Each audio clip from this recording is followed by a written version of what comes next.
स्वाति और कोमल मायके के रिश्ते में वैसे तो बहनें थीं, लेकिन ससुराल में दोनों देवरानी जेठानी थीं। दोनों की आपस में बहुत कम बनती और काम को लेकर एक दूसरे पर काम टालती रहती। जहाँ वो दो आलसी थीं, वहीं उनकी गरीब सास बुढ़ापे में भी बहुत फुर्तीली थी। एक दिन वो अपनी दोनों बहुओं को आवाज देकर बुलाती हैं। अरे ओ मेरी कामचोर बहुओं, कहाँ हैं दोनों? जी माँ जी। आज तुम दोनों अपने हाथ से मेरे कपड़े धो देना। पर माँ जी, कपड़े धोने के लिए मशीन है तो फिर से कपड़े क्यों धोना है? मशीन खराब हो गई है, तभी हाथ से धोने के लिए बोल रही हूँ। तुम दोनों साथ में कर लेना, जल्दी से हो जाएगा। ठीक है माँ जी, देवरानी जी कर लेंगी, मुझे तो कोई काम है। देवरानी जी ही क्यों करेगी? आपकी देवरानी को कोई और काम नहीं होता है क्या? वो ही हमेशा सारे काम क्यों करे? मुझसे बहस करने की जरूरत नहीं है छोटी, मैं रिश्ते और औंधे दोनों में तुमसे बड़ी हूँ। बड़ी हो तो क्या मेरे सर पर चढ़कर नाचोगी? मैं कुछ नहीं करने वाली हूँ। आप बड़ी हो और बड़ी बहू का फर्ज होता है घर की सारी जिम्मेदारी पहले पूरी करे। स्वाति और कोमल दोनों लड़ाई करने लगती हैं। दोनों को चुप करवाते हुए सरला कहती है, चुप हो जाओ दोनों कामचोर। तुम दोनों को एक काम बोला है, उसमें भी लड़ाई कर रही हो। मैंने ये नहीं कहा कि कोई एक कर लेना, बल्कि दोनों को मिलकर करने को बोला। मैं बाजार जा रही हूँ, मेरे बाजार से आते आते सारे कपड़े धुल जाने चाहिए, वरना आज तुम दोनों को पता चल जाएगा इस बुढ़िया के बाल धूप में नहीं काले हुए। सरला इतना बोलकर वहाँ से चली जाती है। सरला की जाते ही कोमल कहती है, दीदी आप हमेशा ऐसा क्यों करती हो कि अपनी छोटी बहन को काम में लगा देती हो? खुद भी तो काम कर सकती हो ना।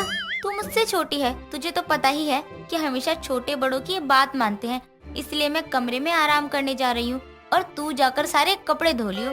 कल ही मैंने नेल आर्ट करवाया है, अगर मैंने पानी में हाथ डाला तो मेरे नेल्स खराब हो जाएंगे, इसलिए आज आप कर दो, अगली बार मैं कर दूंगी। मैं तेरी इस चिकनी चुपड़ी बातों में नहीं आने वाली हूँ, समझी? जाकर अपना काम कर और मुझे डिस्टर्ब मत कर। कोमल और स्वाति बहस करने लगती हैं और दोनों में से कोई भी कपड़े नहीं धोती। कुछ देर बाद सरला बाजार से सब्जियां लेकर आती है और दोनों से कहती है, तुम दोनों यहाँ बैठकर क्या कर रही हो? कपड़े धो लिए क्या? माँ जी आप इतनी जल्दी आ गई? क्या बात है, दोनों देवी एक साथ पटर पटर कर रही है और इतनी हैरानी क्यों हो रही है? बाजार ही तो गई थी, कोई तीर्थ यात्रा पर तो नहीं जो इतनी हैरान हो गई। ये सब छोड़ो, ये बताओ तुम दोनों ने सारे कपड़े धोए या नहीं? माँ जी मैं तो दीदी को कब से बोल रही थी कि चलो मेरे साथ कपड़े धो लेते हैं, लेकिन वो तो तस से मस होने को तैयार ही नहीं है मेरे साथ चलने को, इसलिए मैंने भी कपड़े नहीं धोए। माँ जी ये झूठ बोल रही है, बल्कि मैं इसको बोल रही थी कि चल जल्दी से कपड़े धो लेते हैं, लेकिन ये है कि मेरी बात ही नहीं सुन रही थी और अपने नेल आर्ट का बहाना बना रही थी। माँ जी जेठानी जी झूठ बोल रही है, मैंने तो ऐसा कुछ भी नहीं कहा। कोमल और स्वाति दोनों एक दूसरे पर झूठा इल्जाम लगाने लगती हैं, जिसे सुनकर सरला को गुस्सा आता है। तुम दोनों चुप हो जाओ, एक दूसरे पर इल्जाम लगाने से अच्छा होता कि दोनों मिलकर काम कर लेती, तो मेरे मुंह से कुछ अच्छा सुन लेती, लेकिन नहीं। तुम दोनों को समझाना मतलब भैंस के आगे बीन बजाना है। मैं खुद ही सारे कपड़े धो लूंगी। सरला इतना बोलकर खुद ही कपड़े धोने चली जाती है और फटाफट से सारे कपड़े धोकर अपने कमरे में आराम करती है। ऐसे ही वक्त गुजरता है और गुजरते वक्त के साथ अपनी दोनों बहुओं से पहले ही वो सारे काम कर लेती है। ऐसे ही एक दिन सरला के घर में कुछ मेहमान आने वाले होते हैं और सरला जाकर अपनी दोनों बहुओं के पास जाकर कहती है, बहू घर में कुछ मेहमान आने वाले हैं, तो जल्दी से जाकर तुम दोनों मिलकर कुछ अच्छा बना लो खाने को। ठीक है माँ जी। दोनों इतना बोलकर वहाँ से रसोई में चली जाती है और स्वाति कहती है, देवरानी जी जल्दी से खाना बना लो, क्योंकि जो भी मेहमान आएंगे वो तुमसे ही सब पूछेंगे, क्योंकि तुम छोटी बहू हो। क्यों, आप भी तो इस घर की बड़ी बहू हो, आपका भी तो फर्ज बनता है खाना बनाने का, आप भी तो बना सकती हो। क्या पता वो मुझसे ज्यादा सवाल जवाब आपसे करने लग जाएं। तू हर बार मुझसे बहस क्यों करने लग जाती है? तुझे बोल दिया ना कि खाना बना ले, फिर भी मेरे मुंह लगती रहती है। यही बात मैं आपको बोलती हूँ, आप खुद बनाओ, मैं नहीं बनाने वाली। स्वाति और कोमल दोनों फिर से बहस करने लगती हैं, जिसको सुनकर सरला रसोई में आती है। अब क्या हो गया? तुम दोनों इतना क्यों लड़ने लग गई? एक काम क्या बोल दूं? तुम दोनों को साथ में मौत आने लगती है। अगर लड़ाई करने की जगह काम कर लेती ना तो अब तक खाना बन गया होता। पर माँ जी, अगर आपको ऐसा ही लगता है कि हम कुछ नहीं करते हैं तो आप ही कर लिया करो ना, आप तो फुर्तीली हो ना। हाँ हाँ कर लूंगी। दोनों अपने अपने कमरे में जाकर सो जाओ, समझी कामचोर कहीं की।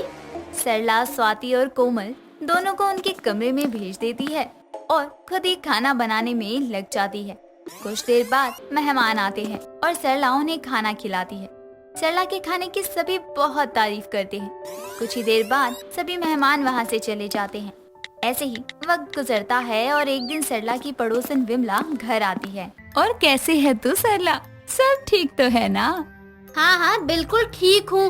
तू बता आज मेरे घर कैसे आ गई? अरे कुछ नहीं, मैं तो बस ऐसे ही आ गई। तुझे पता है मैं अपनी जमीन अपनी सबसे छोटी बहू के नाम कर दूंगी। वो बहुत काम करती है और साथ ही बड़ी फुर्तीली है। सही है विमला, मैं भी सोच रही थी मैं अपनी जमीन भी दोनों बहुओं को बराबर दे दूं, लेकिन वो तो इतनी कामचोर है कि दोनों को गाली के अलावा कुछ देने का मन ही नहीं करता। तेरी बहुएं मेरी बड़ी बहू की तरह है, वो भी कुछ काम नहीं करती और अपना हिस्सा सबसे पहले मांगने आती है भिखारियों की तरह। मैं तो उसको एक फूटी कोड़ी भी ना दूं। मैं तो सोच रही हूँ अगर मेरी एक भी बहू अच्छे से काम कर ले तो मैं अपनी सारी जिम्मेदारी और सारी जमीन जायदाद उसको दे दूं। लेकिन मुझे दोनों में से किसी से कोई उम्मीद ही नहीं है। अरे अगर उनको नहीं देगी तो किसको देगी? क्या करूँगी मैं अपनी इतनी जमीन का? मैं तो सारा दान ही कर दूंगी। हाँ ये सही रहेगा। विमला और सरला दोनों बातें कर ही रही होती हैं। सरला की बातें दोनों देवरानी जेठानी सुन लेती हैं और कोमल के कमरे में जाकर कहती हैं, दीदी अगर हम माँ जी की हर बात सुनेंगे और सारे काम जल्दी जल्दी कर देंगे तो हम दोनों को भी जमीन मिल जाएगी और हम आराम से रहेंगे। हाँ छोटी तो बिल्कुल सही बोल रही है। आज से हम माँ जी की सारी बातें सुनेंगे ताकि माँ जी सारी जमीनों की मालकिन हमको बना दे। आज से थोड़े काम तू कर दियो और थोड़े काम मैं कर दिया करूँगी। हाँ ठीक है, अभी हम जल्दी से माँ जी और विमला आंटी के लिए चाय बना कर ले जाते हैं। हाँ हाँ चल। स्वाति और कोमल दोनों रसोई में जाती हैं और जल्दी से दोनों के लिए चाय बनाकर ले जाती हैं। उन दोनों को साथ में देखकर सरला कहती है, तुम दोनों को क्या हो गया? आज बिना कुछ बोले चाय लेकर आ गई, वो भी एक साथ। कहीं आज मुझे जहर देकर मारने का फैसला तो नहीं कर लिया ना?